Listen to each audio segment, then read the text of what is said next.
이서 1장에 기록된 이 말씀을 통해서 하나님께서 주시는 은혜를 우리가 함께 나누기를 원합니다.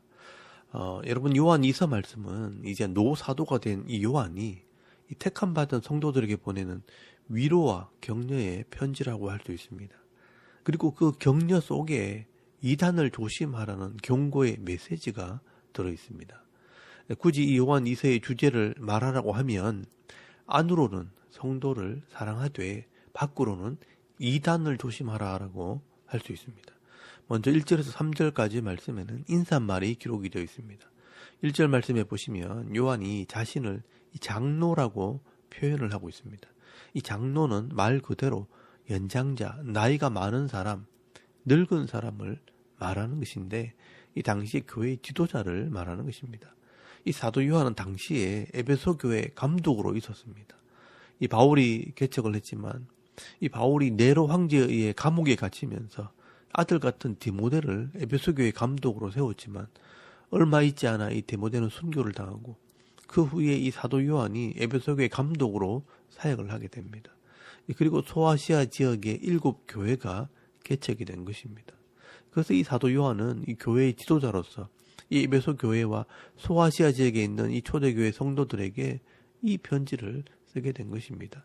이 사도 요한의 첫 마디가 뭐냐? 내가 진리 안에서 너희를 사랑한다라고 고백을 합니다. 여러분 1절 말씀에 보시면 장로인 나는 택하심을 받은 분유와 그의 자녀들에게 편지하노니 내가 참으로 사랑하는 자요 나뿐 아니라 진리를 아는 모든 자도 그리하는 것은 이라고 말씀을 합니다. 내가 참으로 사랑합니다. 그리고 나뿐 아니라 진리를 아는 모든 자도 사랑합니다 라는 뜻입니다. 왜 우리가 이렇게 사랑하게 되었는가?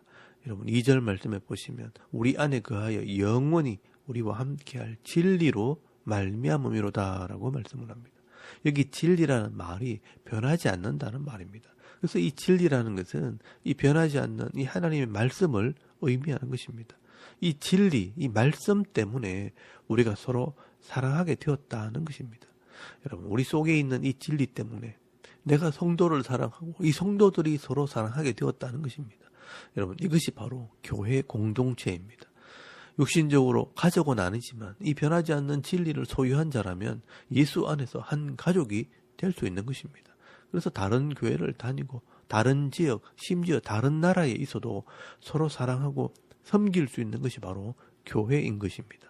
그래서 3절 말씀에는 이 요한이 이 교회 성도들을 위해 축복, 이 복을 빌어주는 기도를 하게 됩니다. 은혜와 긍휼과 평강이 하나님 아버지와 아버지 아들 예수 그리스도로부터 진리와 사랑 가운데서 우리와 함께 있으리라 라고 축복을 합니다. 은혜와 긍휼과 평강이 있기를 기도한다는 것입니다. 일반적으로 이 축도는요, 은혜와 평강을 위해 기도하는 것입니다. 그런데 이 요한은요, 긍휼, 이 불쌍히 여기는 마음을 더하게 됩니다. 왜냐하면 이 당시의 기독교인들이요, 많은 핍박을 받고 있었기 때문입니다. 이 네로 황제가 이 베드로와 바울을 순교시키고 또 그때 장군이었던 베시파니아누스가 황제가 되어서 이 기독교를 핍박을 하고 또 그 아들 티투스 장군이 예루살렘을 정복을 하게 되고요. 또 그의 동생인 도미티아누스가 황제가 되었을 때 이 사람이요, 자기를 신이라고 선포하면서 이 황제를 숭배하게 했습니다. 그때부터 이 도미티아누스 황제가 자기를 왕으로 섬기지 않고 예수님을 주님으로 섬긴다는 이유로 이 기독교인들을 엄청나게 핍박을 하기 시작했습니다. 이 도미티아누스가 결국 이 사도 요한을 잡아서 반모라는 섬으로 유배를 보내게 된 것입니다. 그래서 이 사도 요한의 입장에서는요, 흩어져 있는 기독교인들이 말씀대로 신앙을 지키는 것도 쉽지 않는데 이 로마 황제의 핍박까지 견뎌야 했기 때문에 이 하나님의 긍휼이 함께하기를 기도하고 있는 것입니다. 그리고 4절 말씀에는요, 칭찬과 격려의 말씀을 전합니다. 너희 자녀들 중에 우리가 아버지께 받은 계명대로 진리를 행하는 자를 내가 보니 심히 기쁘도다 라고 말씀을 합니다. 이 말씀은 이미 교회에 많은 이단들이 들어와 있기 때문에 이런 이단의 지식을 따르지 않고 아버지의 계명을 따라 행하는 자들, 이 믿음을 지키고 있는 자들을 보고 감사하는 것입니다. 그러면서 그들에게 격려를 합니다.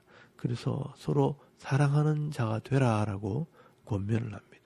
이 말씀이 오늘 이 요한 2서의 핵심이 되는 말씀입니다. 여러분 5절 말씀을 잘 보시면 부녀여 내가 이제 네게 구하노니 서로 사랑하라 라고 말씀을 합니다.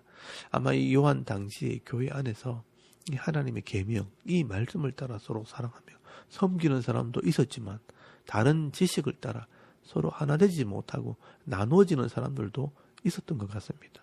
그래서 교회 안에서 서로 다른 생각이 있어도 하나 되는 것이 먼저라는 것입니다. 그래서 요한은요, 내가 원하는 것은 서로 사랑하는 것이라 라고 말씀을 합니다. 그리고 그 이유를 또 설명을 하는데, 이는 왜냐하면 새 계명같이 네게 쓰는 것이 아니요 처음부터 우리가 가진 것이라. 또한 사랑은 이것이니 우리가 그 계명을 따라 행하는 것이요 이 계명은 이것이니 너희가 처음부터 들은 바와 같이 그 가운데 행하라 하심이라 라고 말씀을 합니다. 요한은 이렇게 좀 복잡하게 글을 쓰는 경향이 있습니다. 요한의 글을 이렇게 읽어보면 뭘 말하는지는 알겠는데 마음에 확 와닿지가 않습니다. 조금은 생각을 해봐야 이 말의 뜻을 알 수가 있습니다. 사실 간단한 이야기를 하는데 좀 복잡하게 기록을 해놓았습니다. 신약시대에 우리에게 주시는 이 계명이 새로운 계명이 아니라 처음부터 구약에서 약속하신 말씀이라는 것입니다. 이 구약에 주신 이 율법의 말씀, 이 약속의 말씀의 핵심이 뭐냐? 네 이웃을 네 자신같이 사랑하라는 말씀이라는 것입니다. 이 구약의 율법이 거듭난 우리에게 이 새 계명으로 주신 것이기 때문에 이 말씀대로 서로 사랑하는 것이 교회의 본질이라는 것입니다. 믿음을 지키기 위해 잘못된 것이 있으면 지적을 하고 또 악을 행하는 것을 보면 책망도 하고 권면도 해야 되겠지만 이 교회는 사랑이 먼저라는 것입니다. 그러므로 이 가능하면 우리가 교회와 성도를 섬길 때 늘 사랑이 가득한 교회를 만들어야 할 것입니다. 그런데 이 교회 속에 악을 행하는 정도가 아니라 이단이 들어오거나 잘못된 거짓 선지자들이 들어올 때는요, 문제가 좀 다릅니다. 그래서 7절 말씀부터 이 사도 요한이 이 이단에 대한 경고의 말씀을 기록을 하게 됩니다. 미혹하는 자가 세상에 많이 나왔나니 이는 예수 그리스도께서 육체로 오심을 부인하는 자라. 이런 자가 미혹하는 자요 적 그리스도니 너희는 스스로 삼가 우리가 일한 것을 잃지 말고 오직 온전한 상을 받으라 라고 말씀을 합니다. 여기 미혹하는 자, 마귀의 종들이요 기독교를 반대하는 사람들입니다. 이 사람들의 가장 큰 특징은 예수 그리스도께서 육체로 오심을 부인하는 자라. 예수님의 성육신을 믿지 않는다는 것입니다. 그래서 이 적그리스도, 안티크리스토스, 기독교를 반대하는 자들입니다.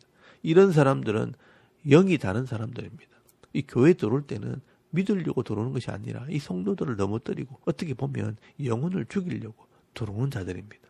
그래서 요한은요, 너희를 돌아보아 너희가 수고한 것을 잃어버리지 말라. 온전한 상을 받으라라고 말씀을 합니다. 이단들로부터 교회를 지키고 스스로 삼가라는 말은 너희를 돌아보라라는 말입니다. 우리가 바른 교훈에 서 있는지 늘 돌아보면서 이 성도를 잃어버리지 말라고 말씀하는 것입니다. 이 당시에 요한이 사역할 때도 영지주의 이단들이요 교회에 들어와서 이 교인들을 미혹하면서 예수는 구원자가 아니라고 가르쳤습니다. 그리고 영적인 것만 거룩하기 때문에 이 영적인 지식을 추구하고 이 육체는 원래 악하기 때문에 마음대로 살아도 죄가 되지 않는다고 하면서 향락주의로 끌고 갔습니다. 그래서 이 구원도 받지 못하게 하고 세상에서 악을 행하는 성도들을 만들었던 것입니다. 오늘날도 이런 영주주의 같은 이런 이단들이요 우리 교회에 많이 들어와 이 성도들을 미혹하게 됩니다. 예전은 이 통일교나 여호와의 정인들이나 안상홍정인 이 하나님의 교회 사람들이 이 소극적으로 이 성도들을 유혹을 했지만 지금은 이 신천지 같은 이런 이단들은요 적극적으로 이 교회에 와서 이 목사와 성도들을 분열시키고 또 이 교회에 끊임없이 분란을 일으키고 이 목사나 교회에 편지를 써서 괴롭힙니다. 여러분 이런 이단들은요 이 불신자들을 전도하는 것이 아니라 이 교회 안에 들어와서 이 교인들을 미혹하고 거짓으로 유혹해서 결국 성도들이 가지고 있는 이 믿음을 빼앗고 무너뜨리는 것입니다. 여러분 이런 이단들은요 전부 다 예수님을 구원자로 믿지 않습니다. 그래서 이런 이단들에게는요 구원이 없는 것입니다. 그래서 9절 말씀에 보시면요 지나쳐 이 그리스도의 교훈 안에 거하지 아니하는 자는 다 하나님을 모시지 못하되 교훈 안에 거하는 그 사람은 아버지와 아들을 모시느니라 라고 말씀을 합니다. 이 그리스도의 교훈, 이 말씀에 거하지 않고 이 하나님을 모시지 않는다. 이 하나님과 함께 신앙생활을 하지 않는 자들이 바로 이단이라는 것입니다. 그래서 요한도요. 이런 이단들을 만나면 아예 관계하지 말라라고 말씀을 합니다. 그래서 10절 말씀에 보시면요. 누구든지 이 교훈을 가지지 않고 너희에게 나아가거든 그를 집에 들이지도 말고 인사도 하지 말라라고 말씀을 합니다. 이 이단들은 집에 들이거나 축복하는 인사도 하지 말라라고 말씀을 합니다. 그 당시에 인사라는 것 자체가요. 축복하고 교제를 상징하기 때문에 인사하지 말라는 말은 교제를 하지 말라는 것입니다. 이런 이단과는 사귀거나 신앙적으로 교제하지 말라는 것입니다. 이렇게 이 사도 요한은 사랑의 사도요. 이 교회 안에서 계명대로 서로 사랑할 것을 말씀하지만 이단에 대해서는요. 단호하게 대처할 것을 말씀하는 것입니다. 이 결국 요한이 사역하는 이 에베소 교회는요. 나중에 너무 진리를 강조하고 이 사람들을 엄하게 대하다가 이 성도 간에 있어야 할 이 사랑까지 잃어버리게 되었다라고 말씀을 합니다. 그래서 요한계시록에 보면 이 에베소 교회는 첫사랑을 잃어버린 교회라고 책망을 받게 되는 것을 보게 됩니다. 그래서 저는 이런 부분에서 우리가 참 균형을 잘 맞춰야 되겠다라는 생각을 하게 됩니다. 이 교회 안에서 성도들이 말씀대로 사랑을 하되 이단들은 우리가 경계를 해야 되는 것입니다. 오늘 사도 요한은 당시 초대교회 성도들이 핍박과 이단의 유혹 속에서도 이 계명을 순종하고 진리를 지켜나갈 것을 권면하고 있습니다. 오늘 저와 여러분도 함께 이 말씀을 묵상하면서 우리가 섬기는 이 교회가 정말 하나님께서 기뻐하시는 그런 교회가 되기를 바랍니다. 이 성도들은 하나님 말씀을 바로 알고 깨달아서 서로 사랑하고 섬기는 이 아름다운 공동체가 되고 또 이 다른 이단 사상을 가진 사람들이 와도 스스로 분별하고 미혹되지 않도록 말씀에 대한 분명한 지식을 배워서 사랑도 잃어버리지 않고 진리도 놓치지 않는 그런 아름다운 또 강한 교회를 만들어 나가는 저와 여러분의 이런 영적인 삶의 모습이 되실 수 있기를 주의 이름으로 축원합니다.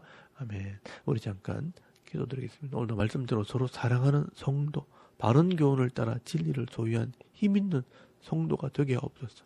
또 나라와 이 민족과 섬기는 교회와 가정과 자녀들의 믿음을 위해서 또 개인의 기도 제목을 따라 기도하고 오늘 하루 삶을 또 시작할 수 있길 바랍니다. 다 같이 우리 하나님께 한번 기도드리겠습니다. 살아계신 하나님, 오늘 참 감사합니다. 오늘도 이 아침 우리가 하나님을 예배하게 하시고